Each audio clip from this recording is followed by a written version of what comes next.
Hey guys, Kakarot197 again. This time with an unboxing of the Master Grade Extreme Unicorn Gundam Ver.Ka Toki from the Gundam Unicorn OVA series. Brought to you by Hubbaling Japan. If you want to buy your own Extreme Unicorn Gundam, links in the description down below.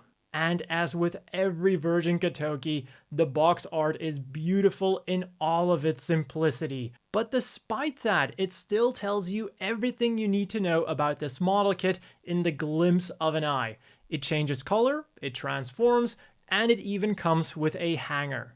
Then on the sides of the box, it gives us a bit more detail of what it all comes with. 3 shields, 6 Gatling guns, beam rifle, bazooka. Again, it changes colors, and also it still looks extremely awesome even without the LEDs on. Then we get some more information about those LEDs and also a little bit of English on the other side of the box. It says flexible LED seat, although I'm pretty sure that's supposed to be sheet. Mobile suit cage and some really cool action poses that we can also pull off with this thing. So they really went all out with this thing. We got some more text explaining what the whole Katoki thing is and whatnot. And just in case you don't really get a good feeling for how big this box is, here it is next to the Perfect Grade Zaku 2 box, which is smaller. So let's crack this thing open and see what we get inside.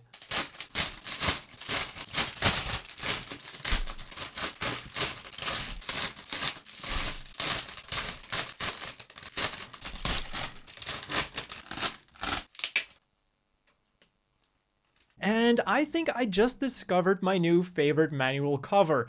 This is so awesome. It again uses that simplistic Katoki style, but because it's so simplistic, it really draws your attention to the action that's going on.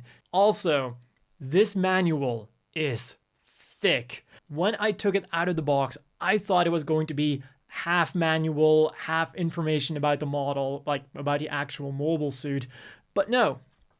Almost all of this is for the model kit. It just requires so much steps to put together. But that's not to say that there isn't anything extra in the manual either. In the middle, we get an interview with the designer of this model kit, Hajime Toki, not just in Japanese, but also in complete English, which is a really cool extra to see. And then in the beginning, we get yet a bit more information about the model kit itself. It would have been cool to get a bit more information about the actual, like, real life quote-unquote mobile suit like we do see in most Master Grade manuals, but hey, this thing is already plenty thick enough and it's cool to get what we get. And what we are definitely getting a lot of is parts. We get a grand total of 30 unique runners for a grand total of 45. A lot of them are also undergated, and the ones for the unicorn are completely new. You might notice that some of the runners have some X's over them indicating that they're remolds, but these are either for the stand or like the mobile suit cage or for the weapons. So this is definitely squaring up to be an extremely impressive model kit. Another thing that definitely impressed me were the stickers and the decals. Starting off with the normal stickers and a positively enormous slide of water slide decals. So now let's go through all of those runners in alphabetical order. Starting off with the A runner, which is as always the multicolored runner. And one thing that I really like here is that it gives us new parts for the beam rifle. And that is one of those things that is still held over from the older Unicorn model kits. So it's cool to see that they're also upgrading some of the older stuff that this thing still comes with. And talking about cool stuff, here we have the B runner, which is partially the inner frame and also the hands.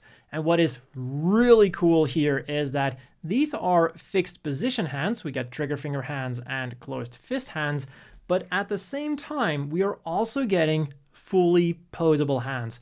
And I personally am a huge fan of posable hands, but at the same time, I can totally understand people who prefer fixed pose hands. Next up are two C runners, and honestly there's not too much to say about them here. It's more inner frame, and because it is the Unicorn Gundam, which now also has that LED feature tacked onto it, I can understand that they didn't put too much detailing onto that inner frame. The same story basically with the D1 and the D2 runners. The only difference between them is that the D1 has one extra shield because of course we get 3 of them, so no need to have spare parts for that shield. And again, we do get a little bit of nice detailing on the inner frame, nothing too crazy, but definitely really appreciate it.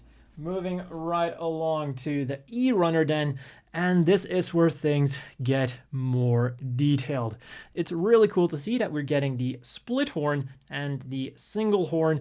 Again, it's cool to have the choice. One thing that confused me then when I was opening up the runners is this figure of Cardia's Vist, because the thing is, I opened it up and I saw him like this. And I didn't recognize him at first. I was like, what is that figure in that weird pose? Like, for some reason, the first thing I thought about was a character from G Gundam in some kind of weird battle pose or something. But then I turned him around and I realized, oh, it's Cardia's Vist from like the scene where the Unicorn Gundam activates and he gets like sucked out of the cockpit. Also, interesting design choice to have the ball joint be attached to the hand covers instead of the actual hands. I don't think I've ever seen that with any other model kit, at least not that I can immediately remember.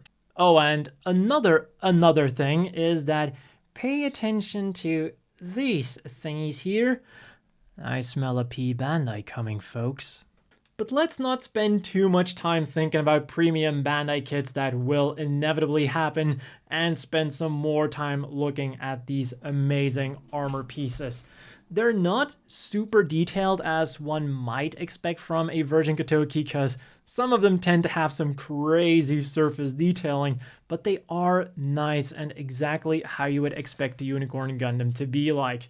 So those were the two G ones. We're now moving on to the two H ones. And the one thing here that caught my eye was that the hand covers that we're getting on this thing feel ever so slightly smaller than the ones that we got on the E runner.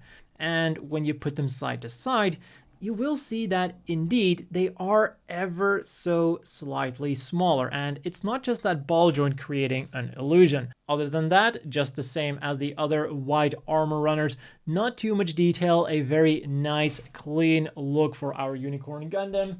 And then the final white parts that we're getting are the 3 eye runners for the shields.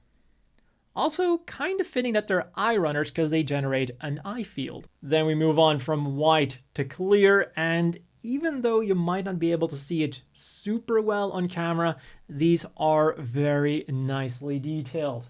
Then we get our 2 K runners, and I really wonder how well these clear parts are going to work together with the LED set.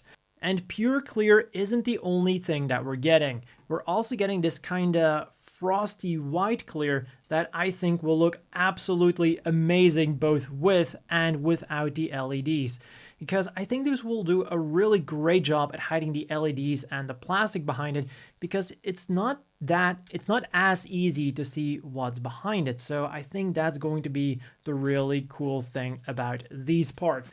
Then we get some more clear parts with the 3 M runners, and these are, as with the rest, really nicely detailed. I love the pattern on here, and it kind of reminds me of like a solar panel. So that's all for the clear parts that we're getting.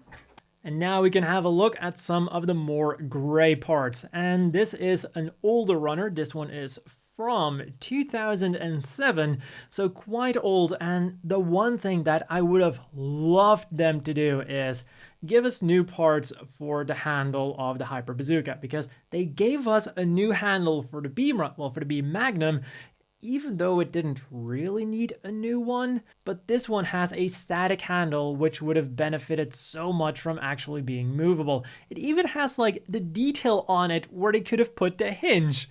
So yeah, that's one thing that I would have loved to see them do. Then we get to O runners, which will combine into an ammo pack for the B Magnum. The P runner isn't really a runner at all, and it is quite literally just the base for the cage. It's not even like with some of the perfect grade action bases where it still has like a little attachment that tells you which runner it is, and instead it just writes it on the bottom, which to be honest I prefer because this thing has like no visible nub marks, which makes it really clean, and it is kind of cool to have it written on the bottom of the base. Then we get a whopping 6 Q runners, and for anyone who paid attention in the beginning, just saying that there's 6 of the same runners should already tell you what this is going to be for. Of course, the 6 beam Gatling guns. Then we get a quite funny configuration with the R runners. Even though we get an R1 and an R2, they are molded together. Then the next few runners are all going to be for the mobile suit cage, but the difference between the ones coming up now and the ones that we just had a look at is that the previous ones were all from 2020, brand new for this kit, including the actual base itself, and the ones that we're going to look at now are all the way back from 2010 when we got the original release of the Unicorn Gundam Plus mobile suit cage. Although do not underestimate the older parts because they still hold up extremely well despite them being a decade old, because that cage is going to look extremely impressive. And just like the actual Unicorn Gundam itself, they're not too detailed, but they are detailed enough, and they definitely add to the overall clean aesthetic that the Unicorn has going for it. And then this here is the final runner for the mobile suit cage. And this one also comes with some extra minifigures that are all really nicely detailed. We get a really nicely detailed Benager, Minerva, Cardias, and also a Merida just because. And with X1 and X2, we are nearing the end. We get some parts for the MS cage, and we're also getting some parts to display the shields in like their flying action pose. And to wrap up the normal runners, we get 3 Y runners. But of course, we're not done just yet. We also get a very tiny runner of polycaps, we get beam sabers, and of course, we get the LED unit consisting of the LED seat, as the box called it. We have this cable with some extra LEDs on it, and then we have the whole control unit. And I have to be honest here, this is the one part of this model kit that doesn't feel quite premium for the price that they're basically asking for it.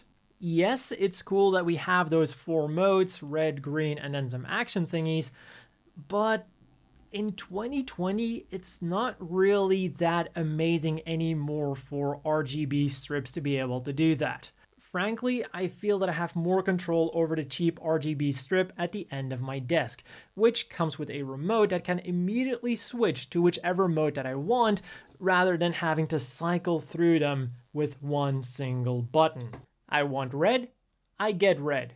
I want green, I get green. I want blue, I get blue. I want a seizure, I get a seizure. Sure, the LEDs in here are definitely going to be a higher quality than whatever I have stuck at the end of my desk, but even when you look at high-end PC parts that have addressable RGB, the price difference for RGB on those parts versus the non-RGB variants is typically also negligible. So to see this coming with 2 colors and some flashing modes feels a little bit underwhelming. Putting that aside though, I don't think that will hinder my enjoyment of this model kit. The only thing I'm worried about is, looking at how long it took me to film this unboxing, I wonder how long it's going to take me to actually build this thing. And I guess the only way to find out is to go ahead and do it. So that's what I'm going to do right now. Again, a big thanks to Hobbylink Japan for providing me with this extreme model kit. Links down below. Another big thank you to the Patreon supporters. I hope everyone watching has a great day, and I'll see you all tomorrow with a review of this thing.